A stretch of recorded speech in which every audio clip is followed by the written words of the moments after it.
Hey everybody, welcome to another edition of Bird Brain 66 with my co-host Mr. Brian Bretsch over there he's on my left and I'm on his right or something like that. Yes, Say sir. Hello, everybody. Thanks for joining. hello, thank you guys. Today we're looking at the 1990 Leaf set. First set from Leaf, I guess since what was it, 87 was the previous set that had like a 85 through 87 run and then obviously back into 1960. A lot of confusion between Leaf Donruss, Donruss Leaf, and then all eventually became Panini, and then it just kind of all came together at the end. But this is the 1990 Leaf set, 520 cards in the regular set, and 21 Cardinals, including the Ozzie Smith checklist card. Great, it was a pretty popular set back in the day. Not particularly for the Cardinals because it wasn't a great year for them. They finished sixth in the division. But this still has some good players on the team. Obviously, one of my favorites I always like to mention when he's around is Mr. Willie McGee. But he also left that year and was traded to the Oakland A's. So there's Mr. McGee, and Brian and I were talking right before we started here. This is one of the only times that probably maybe the only time in Major League history that a team had three Hall of Fame managers on managing the team in one particular year, which was Whitey Herzog, Red Shandies, and then eventually Joe Torre. So that's a pretty neat bit of trivia. Not so much for that particular season because again they finished sixth, so they weren't really that good. But actually had some good players on the team. You know, they showed Willie, and there's Terry Pendleton. Brian, what do you think of this set?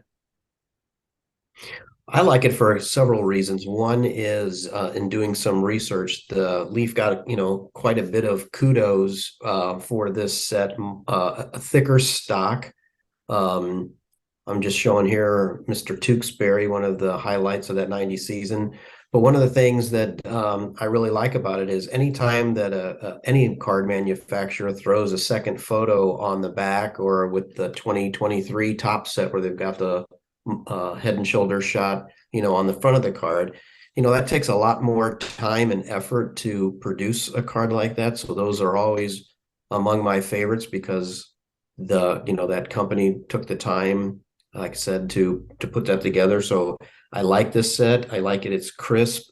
One of my pet peeves, though, with all of these types of sets there are very, very few action shots, not of guys batting, but of players fielding, which is why the only one in this set is the Wonder Dog, Yeah, Rex Hudler.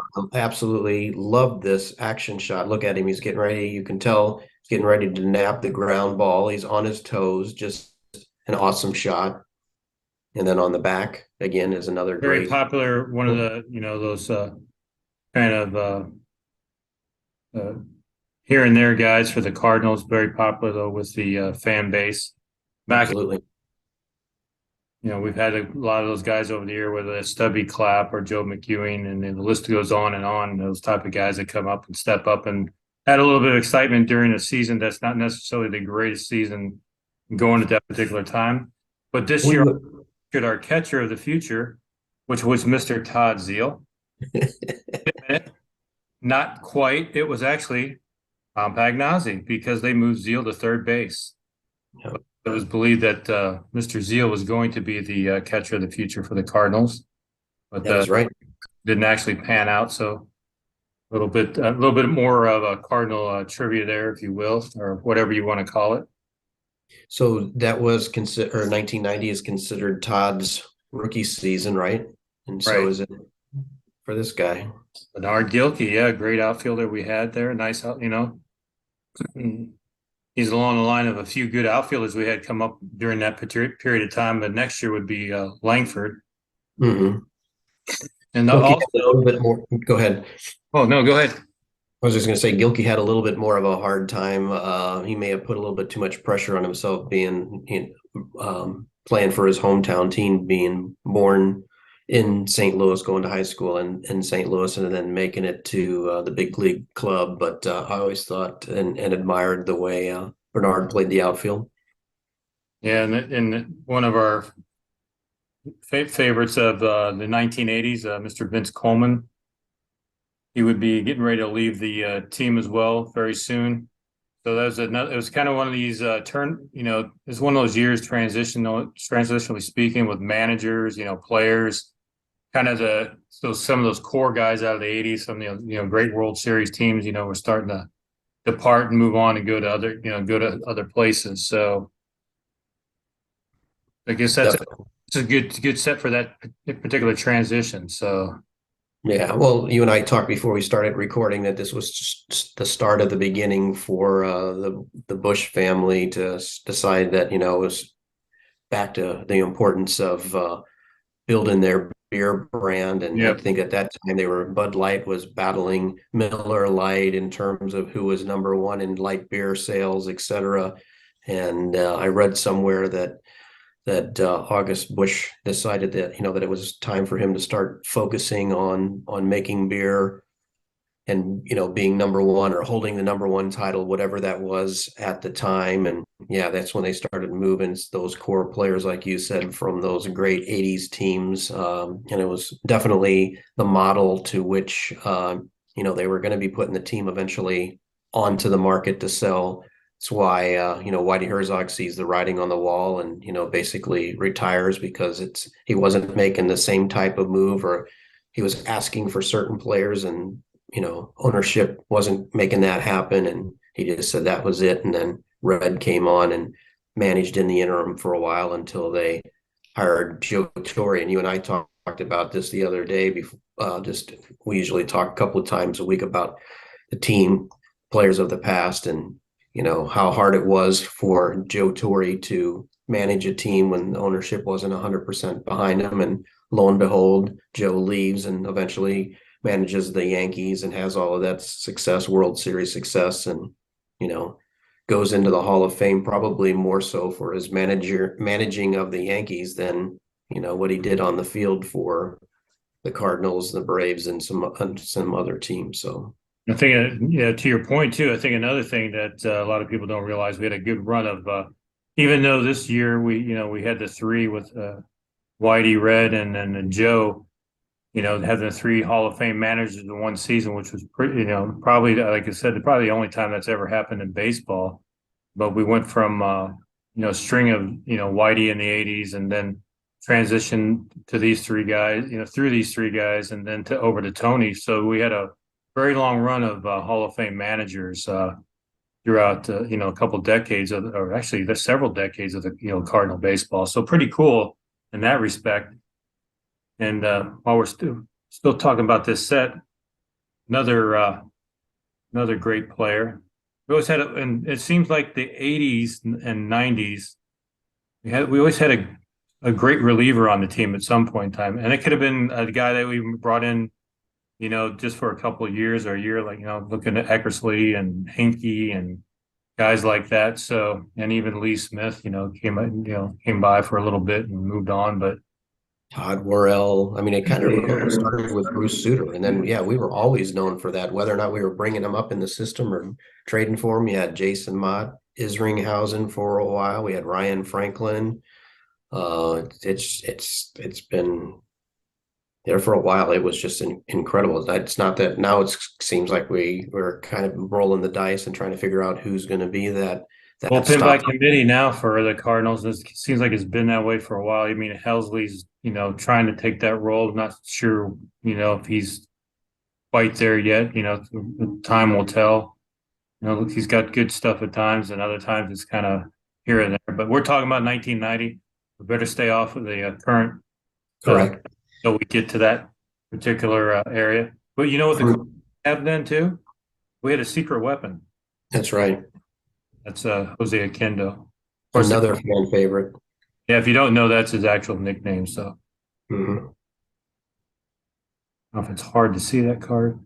Very, very cool player. This guy has always secretly been one of mine. Milt Thompson. Thompson, if I remember correctly, came over from the Phillies back in Correct. Yep. I cannot forget this guy because he brought a lot of excitement to the Cardinal baseball. John Tudor, phenomenal pitcher. Mhm.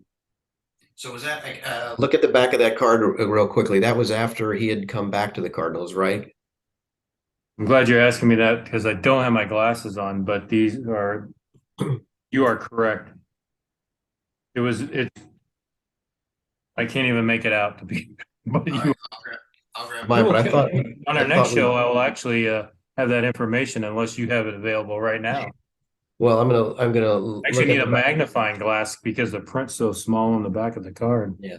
Well, I'm gonna look at it. I'm pulling mine out of my out of the plastic sheet, and then I don't know. Andy and I are always big into also putting them into the penny sleeve so they don't slide in and out. But I'm looking at the back of it. Yes, that is true because he was traded to the Dodgers. That's what I knew it was Yeah. the Dodgers, but I couldn't remember if it was before this or not. But yes, it was. So he spent some time with the Dodgers, was injured, and came back and just always loved pitching in front of the fans in St. Louis. And, obviously had his greatest success with the Cardinals, including punching a fan. Yes. I figured you'd like that reference. Oh yeah. So yeah, pretty cool set. I mean, it's not overly exciting.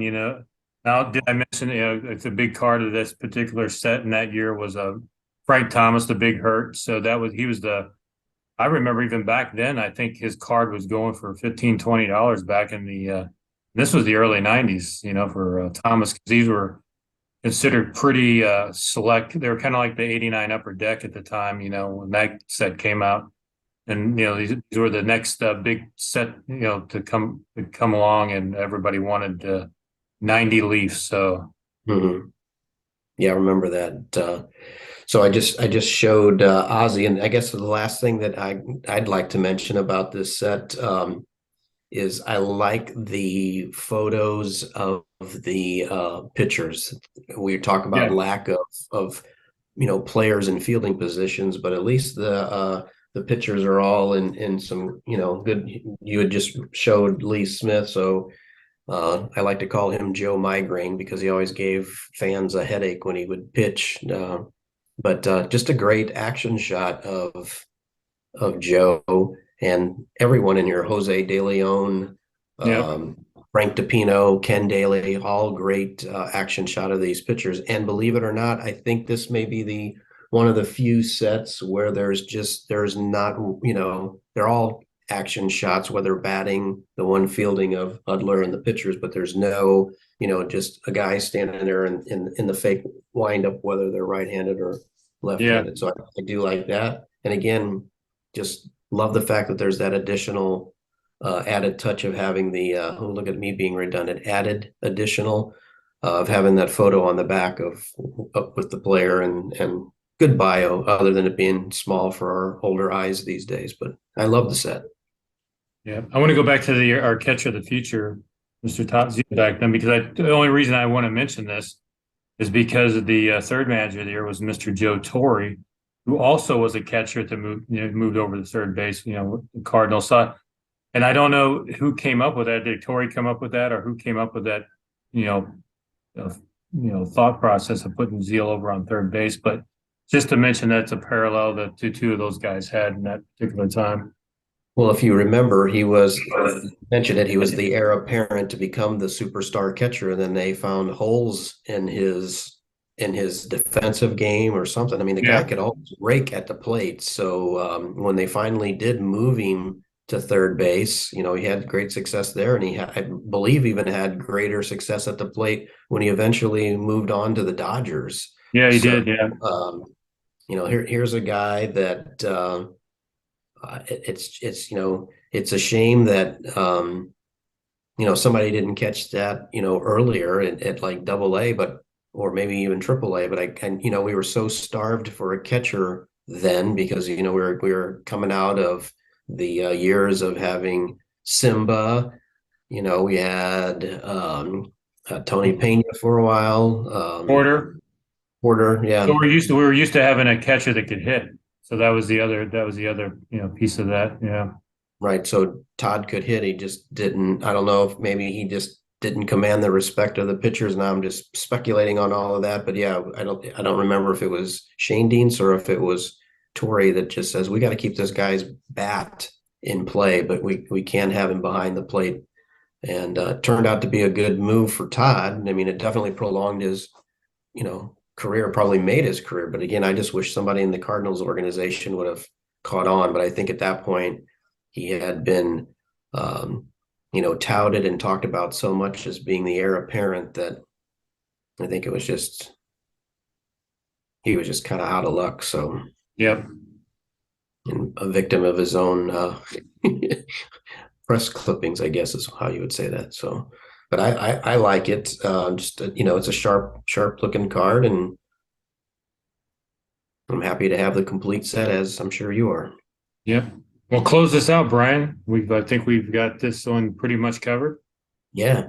So, hey, everybody, thanks for watching today's show on YouTube. If you have any requests of a team set, please reach out to us. You can hit us up on Facebook to request something, and the Twitter world, as well as now Instagram. And you can find us at all channels that we just talked about at BirdBrain66. So we have so much fun doing this. And a shout out to a couple of our Twitter followers earlier this week who actually and really enjoyed our last team set review. So we appreciate that. And we will reward a couple of those folks by taking their requests and doing a set in the next show or two. So appreciate that.